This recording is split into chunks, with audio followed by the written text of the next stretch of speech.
Of James Gunn's Superman, it's time to stop and rank all 10 Superman movies. My name is Max Dinberg. Welcome back to Max Talks Movies for a brand new movie franchise ranking video. So if you're new to the channel, guys, please hit that subscribe button and ring that bell for notifications. I do movie, TV show reviews, out of theater reactions. Every Monday, I do a box office breakdown show, and I also weekly do these new movie franchise rankings. So if you like any one of those things, this is the channel for you. Hit that subscribe button and also ring that bell so you're notified when my new videos hit the channel. Also, please comment down below. What is your ranking of the Superman movies?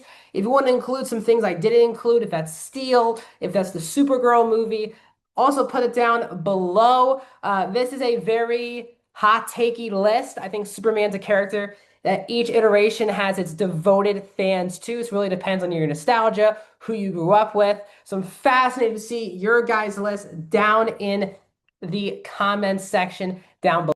So please put it down in the comment section. I'll respond and we can have a fun debate about our list down in the comments. And also, guys, please hit the thumbs up video. So this is a ranking of the 10 Superman movies. Again, I'm not including Steel. I'm not including Supergirl. I'm not including the ones from like the 1940s or 50s era.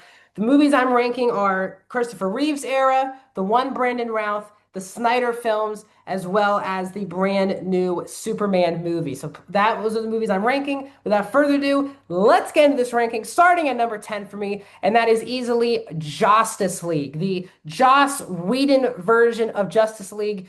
Maybe when the movie came out, it wouldn't be this low on the list. It's not a movie that I ever really enjoyed in the theater, but it was never a movie I was like, this is an abomination of a comic book movie. I felt like it was just another forgettable, mediocre attempt for DC. Then you watch the Zack Snyder film, which will be very much higher on this list, and it just really pales in comparison. This overall is a gross movie that I never go back to rewatch because of the grossness behind the scenes. If you're not familiar, Zack Snyder's family dealt with a very, very, very serious matter, and it forced him to leave the project around 60, 70% of the way into filming this movie. And instead of waiting and for DC, they had Joss Whedon come in, rewrite the whole movie, have a whole bunch of reshoots, and completely changed the part of the movie. Didn't let Zack Snyder get to finish his film, put Snyder's name attached to it still as the director and co-writer. And this led to a lot of people, again, wanting the Zack Snyder cut of the movie, which we got in the beginning of COVID. Now, this movie also has one of the worst entries of the Superman character that we've had, where basically everything involving Henry Cavill from the original Snyder cut had to be, from Snyder's version, had to be reshot in this movie. And Cavill was just coming off of filming Mission Impossible Fallout, where he had that big goatee. So you had the opening scene where they're clearly a lot of the scenes with him in this movie are it feels like there's this hovering over his mouth throughout the entire film. The jokes in this movie don't really fit at all. It doesn't really fit the Snyder era of films whatsoever. You don't really understand the mother boxes or Steppenwolf that much in this film. I think they made Cyborg the least interesting part of this movie, and in the Snyder cut, he's the most interesting character in this film. So this for me is a gross film that maybe not be the worst made film on this list, but it's one that I just feel weird when I see it on or I rewatch it. I just have a weird, off-putting feeling. So that's why Justice League goes at number 10. At number 9 for me is Superman 3. I think this is where you could really feel the brakes falling off the Christopher Reeve era of the movies after a really strong first two films. And I think Superman 3 was had a lot of different tonal problems. And the biggest one is that Richard Pryor is the co-lead really of this movie. And this film, from a tone perspective, just feels so categorically different than the other three Christopher Reeve era films, where there's some serious moments, you have some over-the-top villains, and then you have Richard Pryor. Again, this is prime Richard Pryor. And again, I'm not knocking. Richard Pryor is one of the greatest comics comedians of all time. And it's not that he's a bad actor or any of that said, his comedy didn't fit this world at all. And he is one of, if not the second leading actor in this movie. You have the weird science element where there's a weird robot entry into the movie that always sucks me out. This is a movie that I tend to just forget about sometimes because it just feels so out there compared to the rest of the Christopher Reeve films. I can respect that this movie's trying to do something very different than what they tried with the first two. I think it went off the rails a little bit too much. Moving into number 8 for me is Superman 4: The Quest for Peace. And this is a frustrating watch because I do think if I had to say what's the better movie or overall, I'd probably say Superman 3 is a much better made movie than Superman 4. But I think the goal of Superman 4 is at least just trying to make it feel like it fits in with Superman 1 and 2. Kind of bring out the nostalgia here. And I do think the fact that it fits, I think, alongside better Superman's 1 and 2 elevates this one more for me. I would rather watch this movie more than Superman 3. And that's kind of the debate of doing a list like this. But this is probably the worst made movie on this list, where the new studio who produced this movie completely just messed up the budget. It's a Superman movie, and they gave us such a small budget, and it is so horribly made. Where every time Superman is flying in the movie, they use the same exact flying shot for every single different flying scene in the movie. It is some of the laziest use of CGI or special effects that I have ever seen in a movie before. Where he's going through the train, he's doing the same Superman pose flying, and it's reusing the same shot in like 5 or 6 different scenes. Always really pulls me out of this film. They try to bring back some of the nostalgia by bringing Gene Hackman back as Lex Luthor. But overall, this is a movie that has never really worked for me. I respect that it's trying to bring out the nostalgia of the two Donner films, but this one never really came together for me. So Superman 4 comes in at number 8. Coming in at number 7 for me is Superman Returns. This is the film with Brandon Routh, and this is one of the weirdest movie experiences I've ever had watching a Superman movie because this film took place in 2006, or came out in 2006, directed by Bryan Singer, who had just came off directing X-Men 1 and 2. But this is trying to basically be a legacy sequel to Superman 1 and 2. So it's keeping the continuity of the first two Christopher Reeves films, not remembering, like not counting Superman's 3 and 4. So this is supposed to be the follow-up of Superman 2. And it's a confusing watch because it's unfair to judge Brandon Routh because he's just trying to do a Christopher Reeve impression in the movie. He doesn't really have that good of Routh and Kate Bosworth, who plays Lois Lane in this movie. They don't really have that good of chemistry. There are some interesting castings here where you have Franklin Hella and Parker Posey and James Marsden into this film. Kevin Spacey's in this movie as Lex Luthor. This is a like 2.5 hour movie. Why is it 2.5 hours? This is the most, I think, boring and mediocre film of the franchise, where I respect that it's trying. And again, there's moments of greatness. Like the plane sequence in this movie is really awesome, but there's just not a lot of things that happen in this movie to warrant a 2.5 hour runtime. And it's always been my biggest problem with Superman Return. It's 2.5 hours, and in a week and 2 days later, you forget about all the major plot points because it feels like nothing happened in the movie. And when you're committing over 150 minutes of your time to sit down and watch a movie, especially a Superman movie, there's a lot of forgettable action scenes and boring stuff going on. So Superman Returns for me comes in at number 7. At number 6 for me is Batman versus Superman, the Ultimate Edition. This is a movie that the theatrical cut, I hated in the theater back in 2015. And it took me a long time to watch it took me 5 years to watch the Ultimate Edition because I just didn't believe that 15 minutes extra of material could elevate Batman versus Superman. And this, again, is a very flawed movie. But the more I watch Batman versus Superman, the Ultimate Edition, which is now the only version I think you can watch now, the more I really like this movie. Again, the beginning of the movie and the plot itself is so thematically rich of the perfect follow-up to Man of Steel. What are the effects of the whole world after Superman and Zod's fight at the end of Man of Steel? And you have Batman, you have Bruce Wayne, who's been Batman for 20 years, and he has a responsibility seeing all this carnage happen, not just to his city in Gotham, but to Metropolis and to everywhere. And what do you do knowing you could have the potential to get rid of that action? And my favorite part of the editions of the Ultimate Edition is that Clark Kent is really a detective in this movie, trying to figure out what Lex is doing throughout the entire film.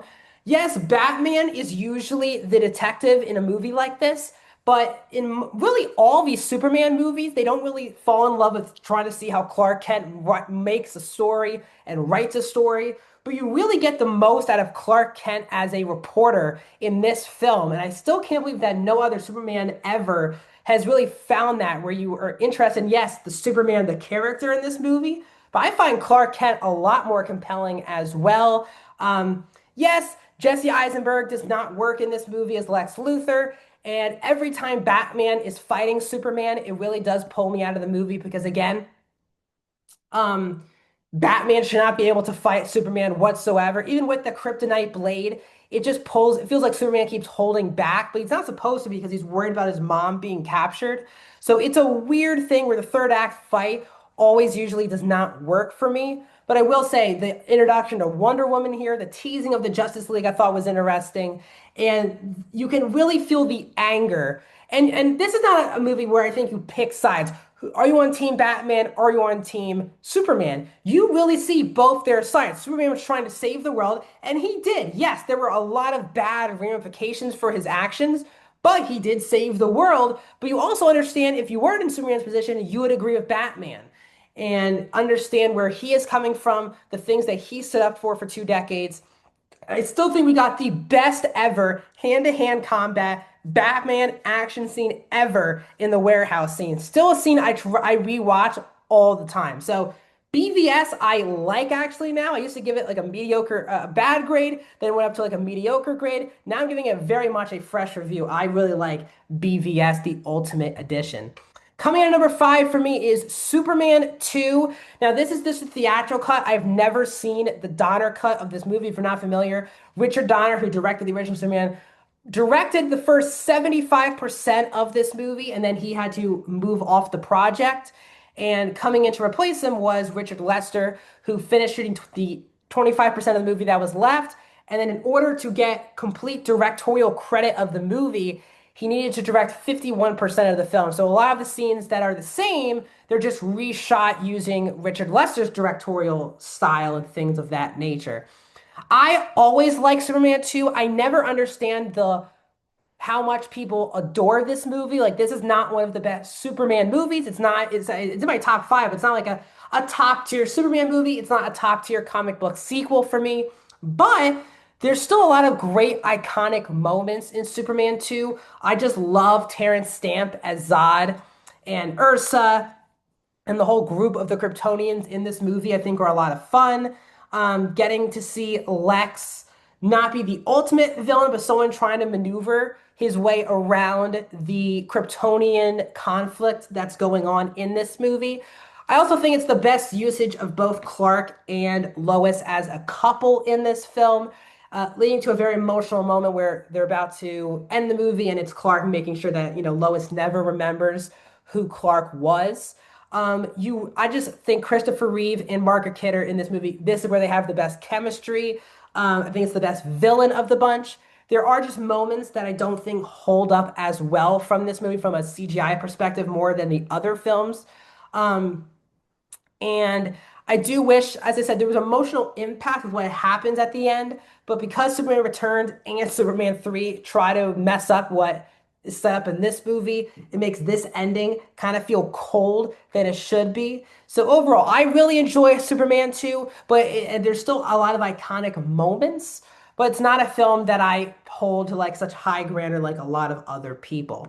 Coming in at number 4 for me is the newest entry, which is Superman 2024. I've already done an out-of-theater reaction, a regular review, and a spoiler review. I had a really good time with this movie. This very much is trying to be a good blend of what today's comic books sensibilities are, but trying to bring back the not the Boy Scout, but the charm and the cartoony elements of the first two Christopher Reeve movies. I think he does a really good job balancing feeling like a throwback Superman movie while also not still making it feel like a 2025 comic book film. That I still really enjoyed. The whole ensemble is fantastic. The messaging, I think, can be quite powerful towards the third act of the movie. I do think there are missteps where it feels like Lois should have added a lot more to the plot than just being, again, Superman's girlfriend. She's not a damsel in distress in this movie, but it's really she I thought was going to figure out more things about what was going on with Lex, but it really turned out to be another character from the Daily Planet. I did think this movie was too overcrowded because again, this movie isn't trying to just be a Superman movie. It's trying to set up an entire new cinematic universe. And I think the fact that there isn't just one central focused on story kind of makes me feel a bit distracted at times, but I still think this is an excellent Superman movie and an excellent way to kick off the DCU. Again, I've talked about this movie for long enough, so if you want to find my longer breakdowns on Superman, you can find my spoiler, at a theater, and regular review for Superman. At number three for me is the original 1978 Superman the movie, which came out again in 1978. Now, I was not born anywhere near that time. So this is not a movie that I have this nostalgia for. If I grew up with Superman the movie, this probably should be my number one. But because I grew up, God, 25 plus years later after this movie came out, this is a movie that I still think it's so weird. It has that nostalgia for me, even though I didn't really grow up with it. This is really what changed comic book movies forever, where it could be seen on such a big stage, have this many top tier actors, where you have Gene Hackman and Marlon Brando and Ned Beatty and Terrence Stamp as focal points of this movie, and then you have Christopher Reeve, who still stands by as one of the best castings for a comic book movie character of all time. He always feels like Superman in and out of the cape. The charm of this movie is felt, the iconic John Williams score. And I think what separates this movie than the rest of the Christopher Reeve films is you can feel the prestigeness of it being a Richard Donner movie. He's easily the best filmmaker they got of the Christopher Reeve era. Again, if I saw the Donner cut, that could be one of my favorite Superman movies because I haven't Superman 2 drops a little bit lower and you can feel kind of the distracted nature of that movie. This is a very focused, lighthearted, and just whimsical, charming movie. I think this film and Superman 2025 are very similar, but this is just a way more focused movie than the movie that came out this year from James Gunn. Because again, this is not trying to be a setup movie. It's not trying to set up all these universes. It's trying to just be a Superman movie. Now, I do think Lois Lane is just at times just a damsel in distress where the villain's captured, throw out of buildings so Superman can catch her. They do a much better job of Superman and Lois, with Clark and Lois in the sequel. Not really that much in this movie. That really holds it back from being in the top two for me. But still, this is a very charming, whimsical, really good time that even if for someone who like me, who did not grow up with this movie, it is a movie that I respect and understand and have nostalgia for. Coming in at number two for me is Zack Snyder's Justice League.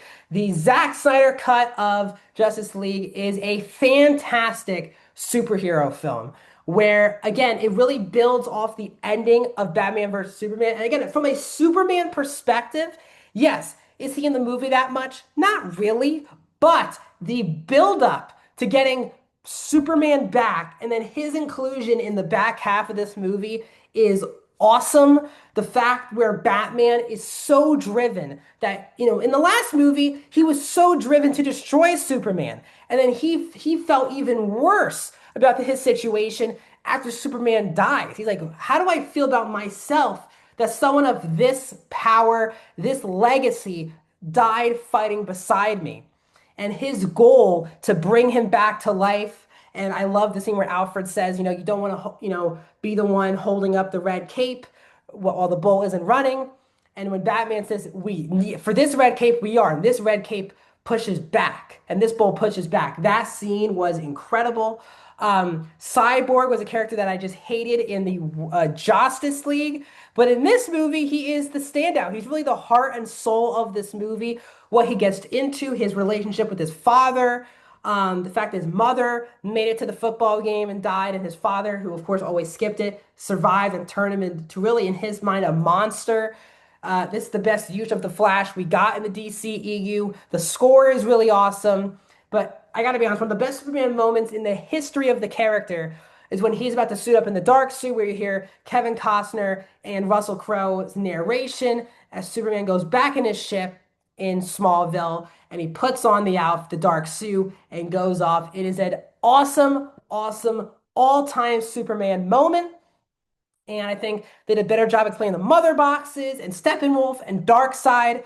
Now, again, as much as I love this movie, I totally get why DC wants to reboot this franchise. Totally do. But this is an era of movies that I still really enjoyed, and I thought Zack Snyder's version of Justice League is an amazing one. But coming in at number one for me is Man of Steel, which I still stand by as, in my opinion, the perfect Superman movie. And it's weird for me to feel that because this is the most divisive, just solo Superman movie that we have ever gotten. It feels like people who love it, like me, think it's either the first or second best Superman movie.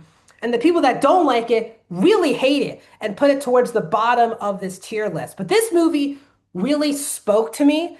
As a kid, it was never a movie that I was that attached to, but the more I rewatched this movie and the more I understood the thematic elements that this movie's going for, it really spoke to me. The world isn't whimsical. It can be whimsical, it can be fun, and it can be a Saturday morning cartoon. That's why I really like the Christopher Reeve one and the James Gunn one. But this movie, I think, puts a more serious, authentic take on what the world is. And in today's world, I think it does the best job of, in today's world, what would it be like if Superman came in? And it gave a really good thematic elements about being a human being, what it's like being a god, responsibility of being a human being, not just for Superman, but human beings around us when we're seeing someone who's very different from us. And it just made a lot of sense where we live in such a dark world right now. Look at all the good comic movies that have been coming out. A lot of them have this dark, serious tone. That's really what this world is. It's dark, it's serious. There's some bright moments, but it's a very dark world that we live in. And what would it be like if this bright symbol of hope and optimism came in as a god? I really find this movie thematically rich and really poignant compared to the other Superman films on this list. I think this is also the best villain that we've gotten in this franchise with Michael Shannon as Zod. He is so ferocious and he feels like such a threat. I think that's the biggest problem with all these Superman movies. You just never feel like Superman is in danger in these movies. Zod really could have killed Superman. It took Superman to do what he did in the third act to kill Zod.